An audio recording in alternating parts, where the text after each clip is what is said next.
Foi o Senhor quem me mandou boas notícias anunciar ao pobre, a quem está no cativeiro, libertação eu vou proclamar. O evangelho de hoje está em Lucas, capítulo 1, versos 1 a 4, depois capítulo 4, versos 14 ao 21. Vamos ao evangelho deste domingo. O Senhor esteja conosco, Ele está no meio de nós. Proclamação do Santo Evangelho de Nosso Senhor Jesus Cristo, narrado por São Lucas. Glória a vós, Senhor. Visto que muitos já empreenderam por pôr em ordem a narração das coisas que entre nós se cumpriram, como nolas referiram os que desde o princípio as viram e foram ministros da palavra, pareceu-me bom também a mim, depois de ter investigado diligentemente tudo desde o princípio, escrever-te por ordem a sua narração, excelentíssimo Teófilo, para que conheças a solidez dos ensinamentos que recebestes. Jesus voltou sob o impulso do Espírito para Galiléia, e a sua fama divulgou-se por toda a região. Ensinava nas sinagogas deles e era aclamado por todos. Foi a Nazaré, onde se tinha criado, e entrou na sinagoga, segundo o seu costume. Em dia de sábado, ele levantou-se para fazer a leitura. Foi-lhe dado o livro do profeta Isaías. Quando desenrolou o livro, encontrou o lugar onde estava escrito: O Espírito do Senhor repousou sobre mim, pelo que me ungiu para evangelizar os pobres.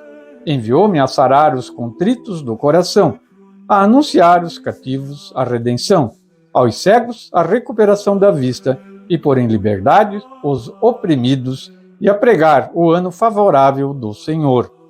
Tendo enrolado o livro, deu-o ao ministro e sentou-se. Estavam fixos nele os olhos de todos na sinagoga. Começou a dizer-lhes: Hoje cumpriu-se esta escritura que acabais de ouvir. Palavra da salvação. Glória a vós, Senhor.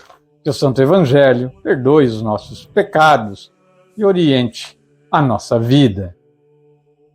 E nós iniciamos então a reflexão deste Evangelho, deste domingo, terceiro domingo do tempo comum, Evangelho em Lucas, capítulo 1, versos de 1 a 4, e depois capítulo 4, versos de 14 a 21, 26 de janeiro. E eu trago primeiramente aqui no rodapé da palavra já uma reflexão que a própria Bíblia traz, do versículo de 1 a 4, a introdução do Evangelho de São Lucas. Seguindo o método dos bons historiadores gregos, São Lucas era grego, Lucas antepõe ao seu Evangelho um prólogo, na qual fala, entre outras coisas, das pesquisas feitas para assegurar-se da veracidade de tudo o que queria escrever.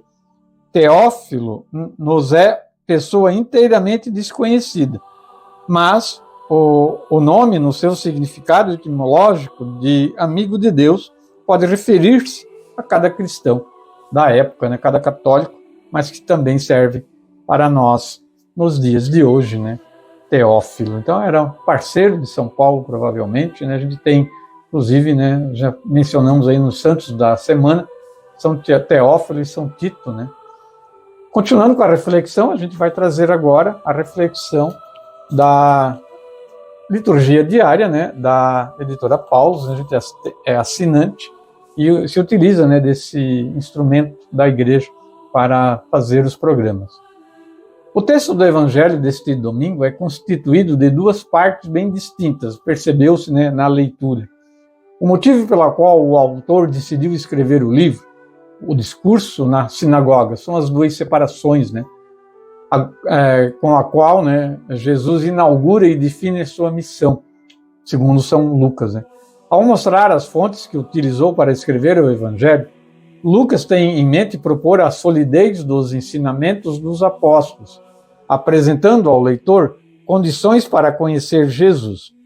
Seu objetivo é fazer com que todos os que amam a Deus, os teófilos, percebam a solidez da mensagem. Depois disso, Lucas apresenta Jesus voltando para Galiléia, onde inicia sua missão pregando na sinagoga. Num desses encontros, ele revela, fundamentado na profecia e ungido pelo Espírito, a essência do programa de Jesus: libertar os pobres das condições que os escravizam, pecado. A missão de Jesus deve ser continuada pela igreja e por cada discípulo do Mestre, por cada um que se diz membro da igreja de Nosso Senhor. E a gente termina fazendo a ligação entre o texto de São Lucas de hoje e o catecismo da nossa Santa Igreja Católica, que traz também alguma reflexão sobre esse tema. Falando de Cristo, parágrafo 436 do catecismo. Cristo vem da tradução grega do termo hebraico Messias, que quer dizer ungido.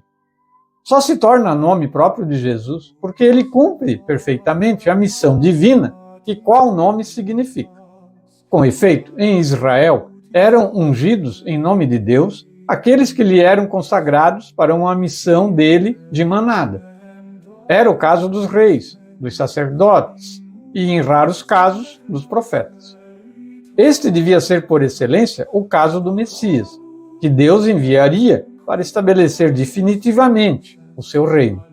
O Messias devia ser ungido pelo Espírito do Senhor, ao mesmo tempo como rei e sacerdote, mas também como profeta. Jesus realizou a expectativa messiânica de Israel na sua tríplice função de sacerdote, profeta e rei. É o que nós declaramos na nossa fé, essa verdade. A confirmação na economia da salvação, continuando com o catecismo. Parágrafo 1286.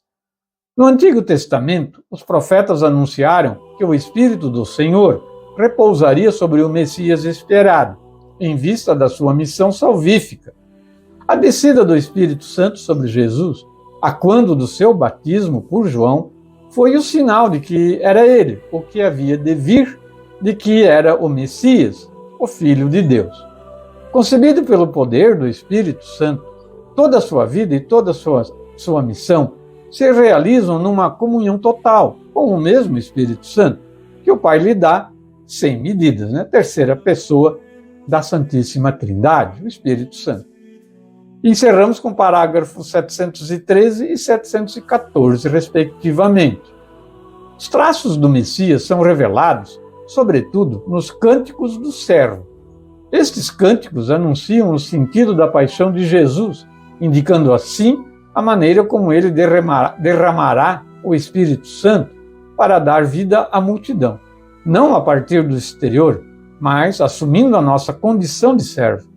Tomando sobre si a nossa morte, ele pode comunicar-nos o seu próprio espírito de vida.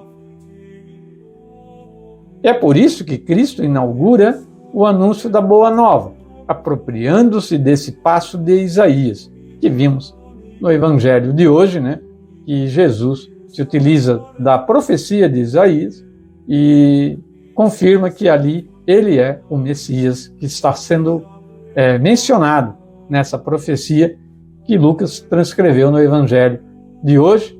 Fiquemos com esse pensamento e essa reflexão.